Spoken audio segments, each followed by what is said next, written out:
सूर्यकवचस्तोत्रम् ध्यानम् जपाकुसुमसङ्काशम् द्विभुजम् पद्महस्तकम् सिन्धूराम्बरमाल्यम् च रक्तगन्धानुलेपनम्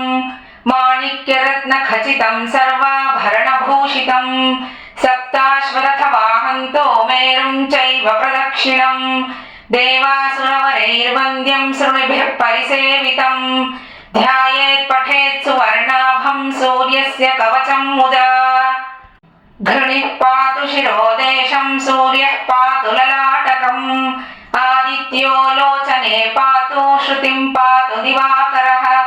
घ्रोणम् पातु सदा भानुः मुखम् पातु सदा रविः जिह्वाम् पातु जगन्नेत्रः कण्ठम् पातु विभावसुः स्कन्धौ ग्रहपतिः पातु भुजौ पातु प्रभाकरः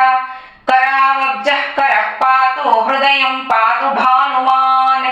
मध्यम् पातु सुसप्ताश्वो नाभिम् पातु नभोमणिः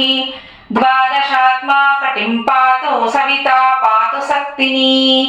ऊरू पातु सुरश्रेष्ठो जानुनी पातु भास्करः जङ्घे मे पातु मार्ताण्डो गुल्फो पातु द्विषाम्पतिः पादौ पातु दिनमणिः पातु मित्रोऽखिलम् वपुः आदित्यकवचम् पुण्यमभेदम् वज्रसन्निभम् सर्वरोगभयादिभ्यो मुच्यते नात्र संशयः। इति श्रीपद्मपुराणे सूर्यकवचम् सम्पूर्णम्।